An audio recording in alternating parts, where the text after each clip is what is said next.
Hello and welcome. Welcome back. This is going to be a video.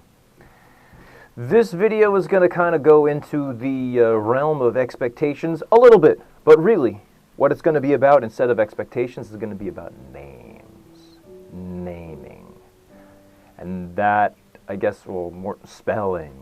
Spelling, using the names within the context of music. Yes, so we're talking about the names of notes, which could be like do, re, mi, fa, sol, la, ti, do, or maybe I could say do, re, re, me, mi. I like to say fi, then fa, then, wait, no, excuse, no, I went out of order. I'm sorry. Let me go back. I start with do, then re, then re, then me, then mi, then fa, then I like to say fi, and then we'll say so, and then I like to say li, and then I'll say la, and then te, and then ti, and then we're back to do again. And that's, you know, I guess the chromatic solfege, as I like to use it. I don't know if other people use it that way or not.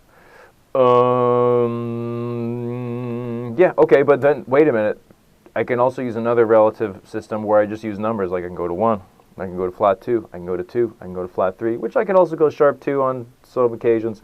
And I can go to, yeah, that's right, this is sharp 2, flat 3. Then I can go to regular 3, then I can go to 4. Then I can go to sharp 4, which could also be a flat 5. And then I could also say, hey, you know what, there's our 5, and then there's our 6. I meant to say flat 6. And then there's our 6. Then we get our flat 7. And then we have our regular 7. And then we're back to our 1 again. Or I could say, you know what, we got these letter names where I have A, B flat or A sharp, B. I could also call that C flat if I want to. C, I can also call that B flat, B sharp if I want to. C sharp or D flat, D, D sharp or E flat, E, which could be F flat. And then I have E sharp, which also could be F natural, then F sharp or G flat, and then we get to G natural, which could be F double sharp, and then we get to G sharp, which could also be A flat, and then it brings us back to A again.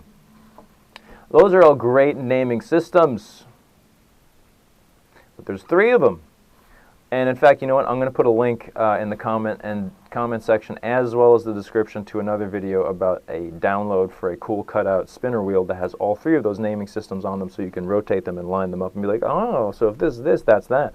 And if that's that, then that's that, so that you can kind of like decode things. But I want to tell you about the most important name for any note. But first off, let's talk about the flaw of me just saying A, or me just saying la, or me just saying 6. Okay, you could see that maybe if you have some knowledge about music, I'm operating within the key of C just there in that instance. Nothing that I said sounded like the note A. So, are you ready for the most important? No, I'm thinking about what it should sound like. Let's see if I'm right. Okay. The most important name for any note is that one. Oh yeah, I was right on. Okay, cool. That one. That's the name of that note. That one. That one. That one. That one. That one. That one. That one. That one. That one. That one. That one. That one. That one. That one. That one. That one. That one. That one. Those two. Those two. I can't sing 2 notes at the same time.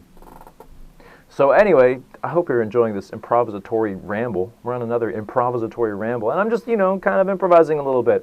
But what is allowing me to have this improvisatory approach to just kind of speaking fluently, or fluent enough for me, on an instrument? Expectation. Now, you might have seen another video with me wearing the same shirt talking about other types of expectations in terms of how we should progress, but no, this is a different kind of expectation entirely. This is the expectation of what something will sound like. This, okay, my voice is a little bit off, but whatever. I had the expectation that this is gonna sound like this thing that... You can dance if you want to, but the expectation is that this... that would sound like that idea that I just wanted to play was there. I had the expectation that that would sound like that. I'll give you another example of some kind of musical expectation. Have you heard a major scale before?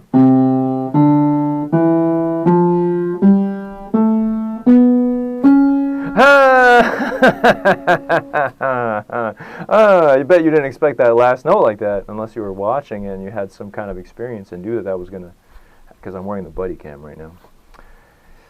Well, yeah, there's the expectation that you have of what it's going to sound like. People can call that, whatchamacallit, audiation.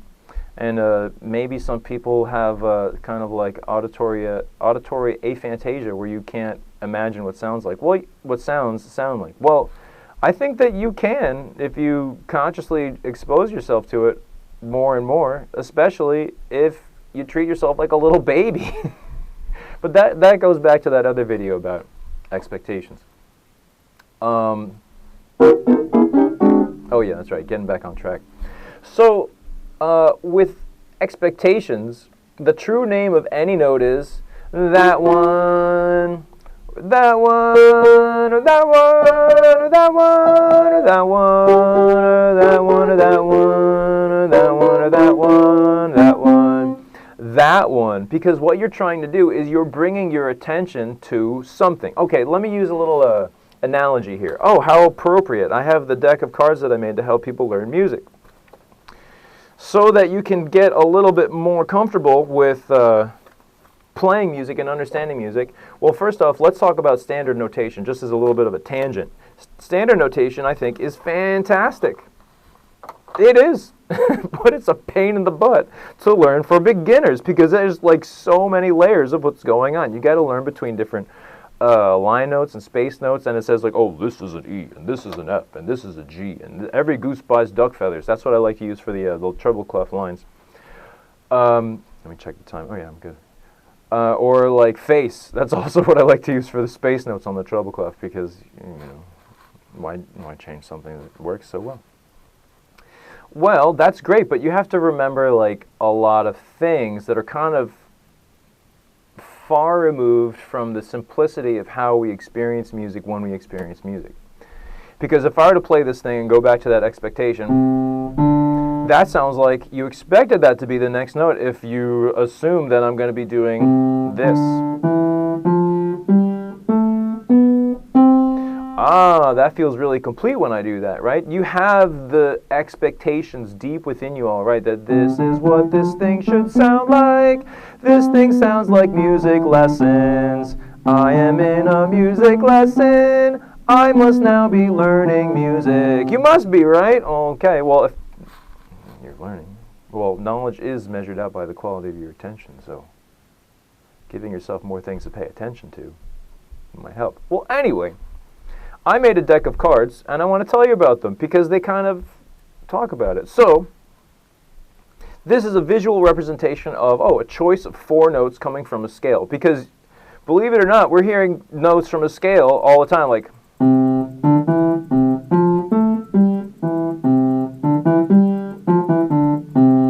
Redemption Song. In the key of C, not the key of G. I think it's originally in the key of G. I could be wrong.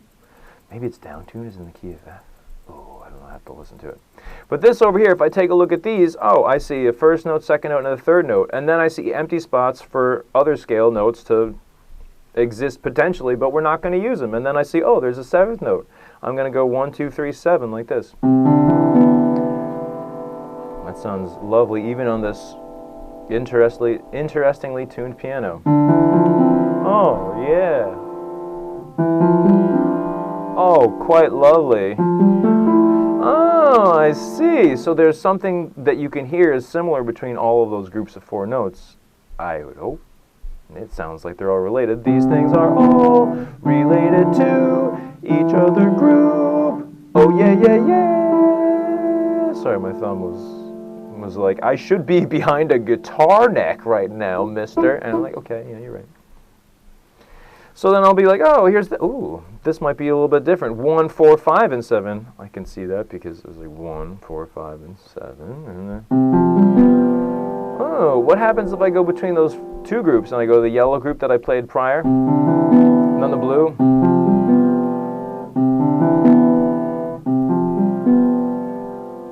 Sounds like I'm already writing music. Neat. It's because I have these training wheels to choose notes. The issue with standard notation is that it puts so much emphasis on the absolute naming of pitches as if that's the most important thing. When for our ears, we just want to kind of be like, I'm in a scalar world where there's scales and I have different options. There's like 7 different characters. Here's 1, Oh, sounds like the boss. This is like the boss. And then here's someone close to the boss. This person makes the boss feel happy. This one kind of takes power away from the boss. This one gives power back to the boss. This one feels like a sad one, like hanging out with the boss makes a sad feeling. It's like, oh, this one's really close to the boss, but also makes you feel uncomfortable because it's so close to the boss. And then you're like, oh, this is the boss's kid, is the same as the boss. And it's like, oh, that seems like that's getting into a mystical theology to say that these two are the same yet different. Okay, anyway, I won't get too far into that. Yeah, choosing notes in a scale.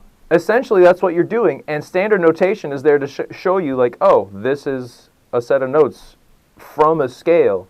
And if you're not aware of, like, operating within a scale, then standard notation is going to be very confusing and daunting. And you're like, oh, I have to remember a letter name all the time. When really, you could just play that one, that one, that one, that one, that one, that one, that one, that one, that one, that one, that one, that one, that one, that one, that one, that one. Oh, those ones. Those ones. So anyway, I made this deck of cards for that purpose. If you're a music teacher or a musician and you want something to kind of gamify practice and really randomize things so that you could put yourself into potentially uncomfortable situations that'll cause you to grow in your skill level, then hey, you know what? Hit me up. I have some for sale on a link that I'll put somewhere. Yeah, it'll be in the description, as well as a comment. Yeah. I hope that this improvised ramble brought you somewhere so that we can both share some kind of understanding of the same subject. Yeah. Cool. Great seeing you here, even though I'm only looking at myself. But hey, you know what? I'm trying. You got to see yourself in other people, right? So I'm gonna just depersonalize and be like, hey, it's good seeing you here. And I'll see you next time. If you wouldn't mind hitting like and subscribe, and maybe even writing a comment in the comment section, I'd greatly appreciate it. I'd love to hear from you.